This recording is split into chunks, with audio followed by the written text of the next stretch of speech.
Hello and welcome to FinModo. I'm Kyle, and today we're here to talk about debt repayments. So the learning objectives are really to understand the supporting infrastructure behind debt repayments, so this stuff here. Then learn the general features of calculating debt, so the 5 general features behind this setup here. And then finally, the differences in calculating 4 types of repayment, so between annuity, fixed, sculpted, and bullet. Okay, so let's get into the supporting infrastructure. Obviously up here we have our timeline, and I won't get into these calculations here. And here we have flags, which I've just hard-coded, which is kind of best practice no-no, but okay for demonstration model. We have some technical inputs here, months per quarter, which have been created into a name range, and the same for quarters per year here. Cash flow available for debt service we've got coming along here. You can see it's an input. And drawdowns for the actual debt, which is 0 along here. And then an opening balance of 100. So here you can see the debt account starts with 100 and it kind of pays down.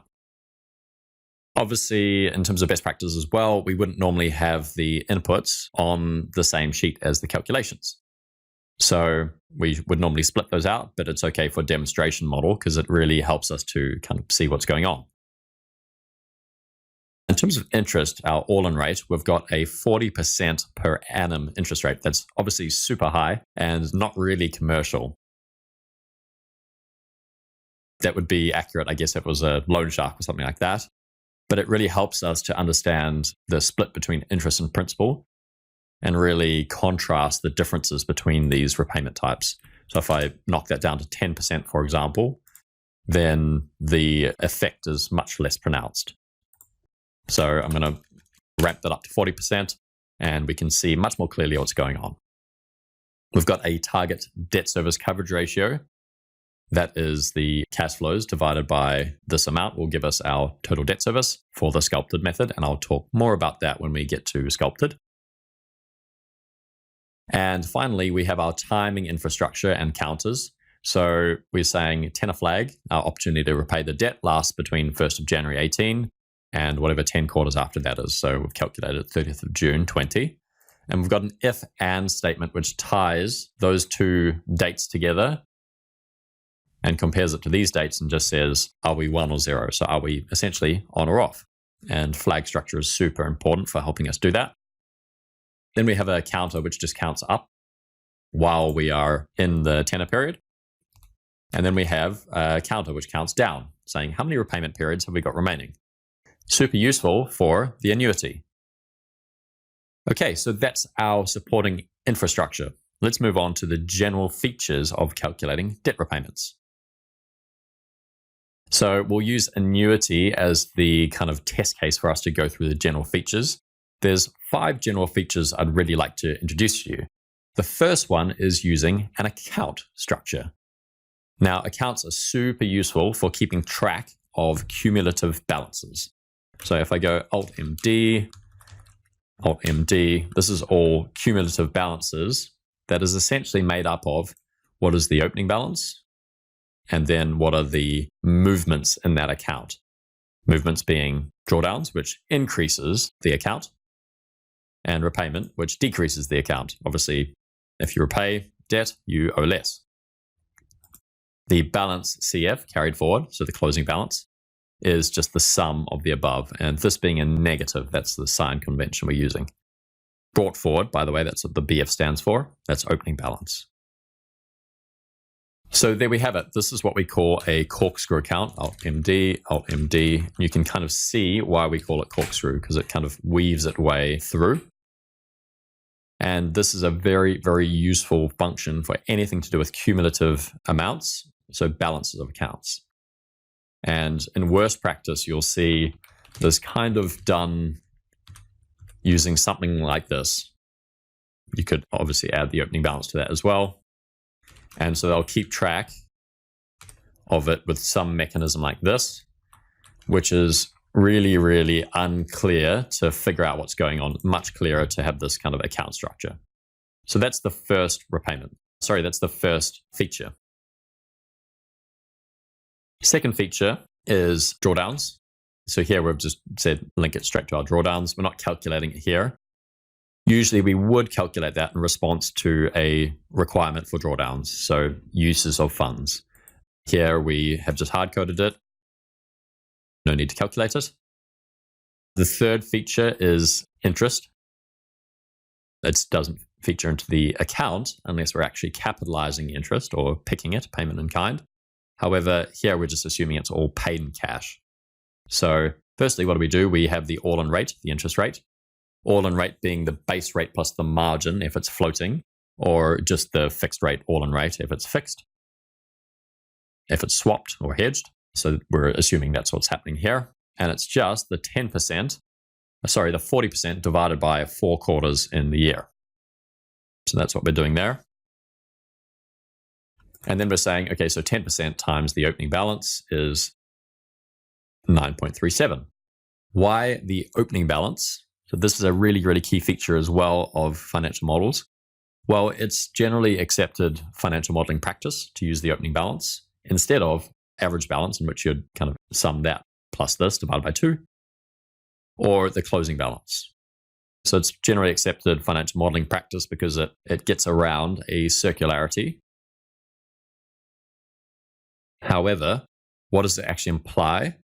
Well, think about it. If we're calculating this based off the opening balance, it's kind of saying we don't care what movements happen throughout the account, throughout the entire quarter, which must imply that these occur at the very end of the period. So there's no opportunity to earn or not earn interest off the movements. The whole thing this implies is end of period cash flows, so that repayment happens on the 30th of June 18 and not kind of before. And we're okay with that. That's kind of generally the case. Sometimes you can actually have drawdowns that occur mid-period, but the financial model is just a tool and it's not going to be accurate in all situations. So it's just understanding when might that be the case and it being slightly less accurate, and I'm okay with the size of the inaccuracy. And if you're not okay with it, then you'll have to do more complicated kind of modeling to take care of that. So just a long way of saying, understand the simplifications you're making and the effect that it has. Okay, so that's the third one, interest. The fourth feature is principal. So here we're calculating annuity style repayment. Annuity is interest plus principal, and we've got a calculation here which just does that, which is based on essentially how many repayment periods have I got remaining to pay this balance plus whatever interest I'm being charged. So the easiest way of looking at this is in the last period, we're trying to repay not only the 14.8 of outstanding principal remaining, we're also trying to repay the interest rate, 10% plus that, times that, which is 1.48. So add these two together, we get 16.27, and look at that. We're trying to repay 16.27. Minus the interest is the amount, the actual payment amount. So there we go. That's how to calculate the annuity. I won't go into this formula in detail, but that's how you do it from first principles. The payment function, PMT, is the function that you can use in Excel to calculate this. However, I recommend doing it from first principles. Okay, we have a summary as well, and that's kind of a useful general financial modeling feature. But the fifth main thing I want to talk about of the feature of this account or this whole debt structure is the repayment date here. You can see this, it says repayment date 30th of June 20. How does that work? Well, we've got a flag which just says if this, the opening balance, is not equal to 0 and the closing balance does equal to 0, then hey, that must be the last repayment period. And so because it's fully repaid, it's repaid down to 0, so it must be 1. Well, then how do we pop out this date? We use a sum product to do 0 times this date plus 0 times this date, blah, blah, blah, blah, blah, all the way to 1 times 30th of June 20. That's what the sum product does, by the way. And sorry, I realize I'm really rushing through this, but that's how it works. And so essentially we're pulling out this date right here. We're pulling it out so we can say, yep. And then a check which just says, if this is not equal to 1, then we can't have repaid. So For example, I'm just going to delete that. Then we get this conditional formatting flaring up and telling you, hey, something's wrong here. But in this case, it's fine. Okay, so that's it. That's the 5 general features of a debt account and debt repayment. Let's move on to the third learning objective, which is to understand the differences between the 4 types of repayment. And here I've actually calculated them in different accounts and different sections of the model just to compare and contrast them, and so I can chart that and the balances. But you don't actually need to replicate the structure if you're trying to calculate 4 different repayment types. The only difference really is in the actual repayment type itself. All the interest calculations, the account structure is the same. So essentially what I've done is just replicated this one, copied it down here, and then changed how I calculate the repayment. That being said, let's get on to Sculpted. Overall feature of Sculpted is it's not anymore based on how much you have to repay like Annuity is, which says how much do you have at the start, then how many repayment periods you have, and then it works out how much you need to repay. This just says how much you can repay based on your cash flow available for debt service. So I'm just going to wrap this one up based on your cash flow available for debt service here. Perfect. So how do we calculate that? We say your maximum total payment that you can actually make, permissible, is equal to that CFADS, cash flow available for debt service, of 26 in this period, divided by your DSCR. So divided by some ratio that the bank has given you or that you have decided of 1.25. And that gives you how much debt service you can possibly make. So debt service is principal plus interest. So you take off the interest amount, which we calculated here, same as we calculated it previously for Annuity. And hey presto, we have it. That's the max principal repayment. So it's actually very easy to calculate the Sculpted type of repayment. I'm going through Sculpted very quickly here. I've got another tutorial on it which explains it in more detail, but that's how to calculate the repayment anyway, and that's kind of how it looks like. Okay, so moving on to fixed principal repayments. This is less common, but it's more of a kind of, let's see overall what it looks like. And it's more understandable to people who are just having a kind of very back of the envelope approach to calculating debt repayment. It's just saying we've got a 100,000 outstanding. We've got 10 quarters to repay it. So it's 100 divided by 10 periods is 10,000 per quarter. That's what we've done there. We've just said 100 divided by 10 periods remaining. So I've just ungrouped it there. 10 periods remaining is 10. So also pretty simple, pretty straightforward. The rest of the account structure is doing what it needs to. And I'm just going to the chart for that one. Oops, the chart disappears when I group it, so that's why it's disappearing. You can see 10 of principal, principal being the yellow every period, and the interest is decreasing. So that's kind of the profile you'd expect for this. As I mentioned, less common in practice, but kind of more of a back of the envelope style calculation. So let's now turn our attention to bullet. This one is kind of reflective of, you can have this in paying down loans with banks or other lenders like bond. If there's a bond that's been issued, here's kind of the coupon rate and the coupon that you're expected to pay every period. And then the lump sum payment at the end. So this is what it looks like. Interest repayment, and then boom, one principal repayment at the end, lump sum of 100. And how have we done that? Well, we've just said if the repayments remaining is 1, well, then we need to repay everything. So not only the opening balance, but also any drawdown which happened in that period, which would have kind of been pointless to draw down that amount, wouldn't it? Because then you're just repaying it the next second, because we're assuming end of period cash flows. That being said, very simple method. Drawdowns don't change, repayments just as I described them. Okay, so that's the 4 types of repayment methods and how we've calculated them. Let's contrast the methods. That's quite funny, actually. It's now come up with a different color for my graphs, but anyway, be that as may.